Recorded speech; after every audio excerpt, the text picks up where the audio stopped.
अभी मज़हर अब्बास साहब, ये जो केयर टेकर सेटअप आया है, ये आप मुझसे बेहतर तौर पे जानते कि इनके इख्तियारात पहले गुजर जाने वाले केयर टेकर सेटअप से ज़्यादा हैं, इनके महदूद इख्तियारात नहीं हैं।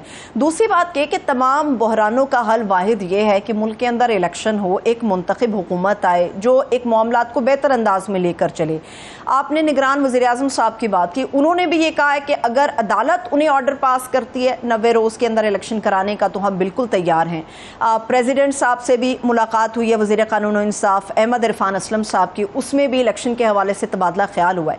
अगर सब चीज़ें तैयार हैं, 90 रोज़ में अगर डायरेक्शन मिलती है, इलेक्शन भी करवाए जा सकते हैं, तो फिर देरी किस बात की है, इंतज़ार किस बात का है? मुल्क को लेकर जाना चाहिए इलेक्शन की तरफ। नहीं, मुझे तो इलेक्शन कमीशन का भी बहुत सुना था सिकंदर सुल्तान साहब के बारे में, लेकिन टू बी वेरी ऑनेस्ट उनका जो इलेक्शन के हवाले से रवैया है वो इंतहाई मायूस कुन है। पंजाब और खैबर पख्तूनख्वा के हवाले से जो एक्सक्यूज़ उन्होंने पेश की थी वो इंतहाई नाक़िस एक्सक्यूज़ थी कि जी वो पैसा नहीं है और सिक्योरिटी नहीं है, तो अब सारी चीज़ें कैसे हो गई एकदम। तो ये जो एक्सक्यूज़ जिस तरीके से, तो उन्हें तो मेरा ख्याल है कि अपने पड़ोसी मुल्क से ही हमें सीख लेना चाहिए, और चीज़ें सीखें ना सीखें, कम से कम इलेक्शन करवाने का तो सीख लेना चाहिए अपने पड़ोस से कि वहाँ किस तरीके से इलेक्शन कमीशन एक्ट करता है, किस तरीके से इलेक्शन कमीशन इलेक्शन करवाता है। वहाँ तो कोई केयर टेकर गवर्नमेंट नहीं बनती इंडिया के अंदर, वहाँ तो टेन्योर गवर्नमेंट का कंप्लीट होता है, इलेक्शन कमीशन टेक ओवर करता है एडमिनिस्ट्रेटिवली और इलेक्शन करवा देता है, और कोई भी पार्टी एक दूसरे के जितने भी मुखालिफ हो इलेक्शन कमीशन पे कभी उंगली नहीं उठती। हमारे यहाँ क्यों उठती है? हमारे यहाँ क्यों ये सारी चीज़ें तय की जाती हैं कि जी इस शहर में, इस सूबे में इस पार्टी को जो है वो इस पार्टी के हवाले से क्या चीज़ें करनी हैं। ये जो पॉलिटिकल इंजीनियरिंग और पॉलिटिकल मैनेजमेंट है, ये जब तक नहीं ख़त्म होगी पाकिस्तान आगे नहीं बढ़ेगा। दुरुस्त। ये जब तक आप इलेक्शन कमीशन एक अपनी ऑटोनमस बॉडी के तौर पे काम करना नहीं शुरू करेगा, पाकिस्तान आगे नहीं बढ़ेगा। जब तक पाकिस्तान में पॉलिटिकल स्टेबिलिटी नहीं आएगी, पाकिस्तान में इकोनॉमिक स्टेबिलिटी आ ही नहीं सकती। दुरुस्त। जितने भी आप जाके इधर उधर वो कर लें, लेकिन नहीं आ सकती, क्योंकि एक अनसर्टेनिटी होती है। हमारे मुल्क की बदकिस्मती ये है कि uncertainty is the only certainty in Pakistan. यानी वाहिद चीज़ जिसका मुझे यकीन है वो ये है कि पाकिस्तान गैर यकीनी सूरत हाल में रहेगा। मुझे कहीं भी ये उम्मीद नज़र नहीं आती कि पाकिस्तान का एक यकीनी टेन्योर शुरू हो रहा है, एक यकीनी फेज़ शुरू हो रहा है, जब हम देखेंगे कि एक गवर्नमेंट एक नॉर्मल तरीके से काम कर रही है, जुडिशरी अपने तरीके से काम कर रही है। ये चीज़ें वो होती हैं जो केयर टेकर्स कर सकते हैं, और हुई थी, मोइन कुरैशी साहब के पीरियड में हुई थी। तो ये मेरा ख्याल है कि ये केयर टेकर्स तो मेरा ख्याल है टेक केयर करने वाले आए हैं। एक विल पावर जो है उसकी बड़ी ज़रूरत है। और मुझे याद है ड्यूल नेशनैलिटी का मामला, आपको भी याद होगा मज़हर साहब, सुप्रीम कोर्ट ऑफ पाकिस्तान में बड़ा उठा था। उसके बाद कई बड़े बड़े शहसवार हमें नज़र आए थे जो पाकिस्तान को भी इंजॉय कर रहे थे और अपनी दूसरी शहरियत को भी इंजॉय कर रहे थे। मुझे ये बताइएगा मज़हर साहब कि सियासी जमातों ने इलेक्शन कमीशन ऑफ पाकिस्तान के अंदर जाके सिकंदर सुल्तान राजा साहब से मुलाकात की है, कुछ इलेक्शन के हवाले से गुफ्तगू की है। उसके बाद हमें इलेक्शन कमीशन का रवैया कुछ हमें बदला हुआ महसूस होता है। आप कितने पुरुम्मीद हैं इस बात को लेकर, ये जो तारीखें इलेक्शन कमीशन दे रहा है कि जी मुतवक्के है, कभी कहा जाता है इम्कानात हैं 27 जनवरी से 30 जनवरी के दौरान हम इलेक्शन की तरफ जा सकते हैं, कुछ लोगों ने तो 28 जनवरी की भी तारीख दी। आपको लगता है कि ये सिर्फ एक लॉलीपॉप है, या आपको लगता है कि नहीं, हमें कुछ उम्मीद बाकी रखनी चाहिए? नहीं, क्या उम्मीद रखिए? इलेक्शन कमीशन आज तक ये नहीं बता सकता इलेक्शन कब होंगे। इससे ज़्यादा बदकिस्मती और इससे ज़्यादा किसी इलेक्शन कमीशन की नाअहली और क्या हो सकती है कि असेंबलियाँ डिज़ोल्व हुए 1-1.5 महीने से ज़्यादा हो गया है, आप ये नहीं बता पा रहे इलेक्शन कब होंगे। जो पार्टियाँ इस पर इसकी हामी हैं इस चीज़ की कि इलेक्शन 90 रोज़ के से आगे जाएँ और जनवरी फरवरी तक जाएँ, वो आइन के ख़िलाफ़ हैं, आइन के ख़िलाफ़ जा रही हैं। और जो पार्टियां ये बात कर रही हैं कि 90 डेज़ में इलेक्शन कराएं, तो वो ये भी जवाब दें कि उन्होंने CCI की मीटिंग में ये पॉइंट क्यों नहीं रेज़ किया। सही।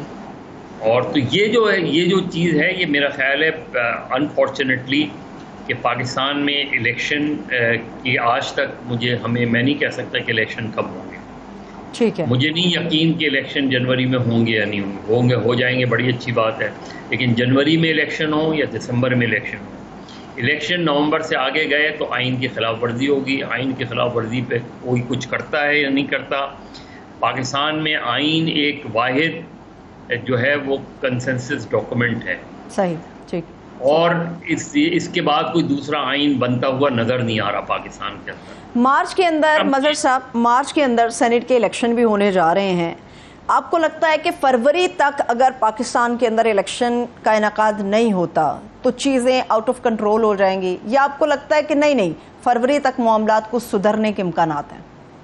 नवंबर के बाद जो भी होगा वो नज़रिया ज़रूरत होगा। उस नज़रिया ज़रूरत में जो जिसका भी हाथ होगा वो उसका मुजरिम होगा। तो पाकिस्तान में 30 नवंबर के बाद पाकिस्तान में जो भी सिस्टम होगा वो नज़रिया ज़रूरत होगा, वो नज़रिया ज़रूरत के तहत चलेगा। पहले हम नज़रिया ज़रूरत में सिर्फ अदलिया को ज़िम्मेदार करार देते थे, लेकिन नवंबर के बाद अगर इलेक्शन नवंबर से आगे गए तो उस नज़रिया ज़रूरत में सियासी जमातें भी ज़िम्मेदार होंगी। एक चीज़ आइन में बहुत कैटेगोरिकल लिखी हुई है, अगर आप उस पर नहीं अमल करा सकते तो इस आइन को वाकई जो जनरल ज़ियाउल-हक ने कहा था कि कागज़ का टुकड़ा, तो फिर हम एक कागज़ के टुकड़े को इसी तरीके से बेहतर है 31 दिसंबर 2023 को इस आइन को फाड़ कर फेंक दें। बज़ाहिर तो हमने अपने रद्द अमल से सियासी जमातों ने मज़हर साहब ये जाहिर कर दिया है कि ये आइन जो है ये सिर्फ शायद उनके लिए कागज़ का एक टुकड़ा रह गया है। मुझे ये बताइएगा, बड़ी खूबसूरत आपने बात की नज़रिया ज़रूरत के हवाले से। नज़रिया ज़रूरत की जो मिसालें हमें हालिया दौर के अंदर मिलती हैं, धड़ाधड़ बंदर बांट हुई, कवानीन पास कर दिए गए, रातों रात तब्दीलियाँ हो गई, सब नज़रिया ज़रूरत के तहत हुआ। आपने कई अदवार को देखा है, क्या माजी में इस तरह की भयानक मिसालें मिलती हैं जो हाल में हमारे सामने हैं? देखिए, अभी तो हमारे रिपोर्टर्स को कोशिश करनी चाहिए कि वो जाके ये इन्वेस्टिगेट करें कि ये जितनी कानून साजी हुई है सिर्फ इन्हीं चंद महीने में नहीं बल्कि इन 5 सालों में, चाहे कौमी असम्बली में हुई हो या सूबाई असम्बलियों में, जो कानून साजी हुई है उसके रूल्स भी बने हैं या नहीं बने। क्योंकि हमारे यहाँ बिल पास हो जाते हैं, कानून बन जाते हैं, रूल्स नहीं बनते हैं और रूल्स सालों पेंडिंग पड़े रहते हैं। तो ये बड़ी अच्छी स्टडी होगी अगर कोई रिपोर्टर इस पे जाके काम करे, जो पार्लियामेंट कवर करते हैं, जो असम्बलियाँ कवर करते हैं, कि कितनी कानून साजी हुई है इन 5 सालों में और उन कानून साजी के नतीजे में कितने रूल्स बने हैं हर कानून के। तो आपको अंदाज़ा हो जाएगा कि हमारे यहाँ काम किस तरीके से होता है। अगर बने हैं, रूल्स बने हैं तो बहुत अच्छी बात है, इससे अच्छी बात नहीं होगी, वो भी एक पॉजिटिव साइन होगी माजी के मुकाबले में। लेकिन जो तारीख रही है आपकी वो यही है कि बिल पास हो जाता है, उसके बाद वो आप देख लेना, आज तक इरफान सिद्दीकी साहब का बिल जो है वो सारी दीवारें मिली हुई हैं, पार्लियामेंट की, ऐवान सदर की, अदालतों की, ऐवान वज़ीर आज़म की, सब दरवाजे पार्लियामेंट बनाई इतनी खूबसूरत तरीके से शार दस्तूर बनाया गया है। उसमें एक सेनेटर खड़े होकर मुस्लिम लीग नून के कहते हैं भाई मेरा बिल पास हुआ था, वो बिल कहाँ चला गया? आज तक ना ऐवान सदर से वो जवाब आ रहा है, ना स्पीकर को पता है, बिल गायब हो गया। तो ये जो हमारे यहाँ एक मजाक हमने बना दिया है, और ये मेरा ख्याल है हमारे पार्लियामेंटेरियन बहुत हद तक इसके जिम्मेदार हैं। कोई संजीदा रवैया नहीं है हमारा इन चीज़ों के हवाले से।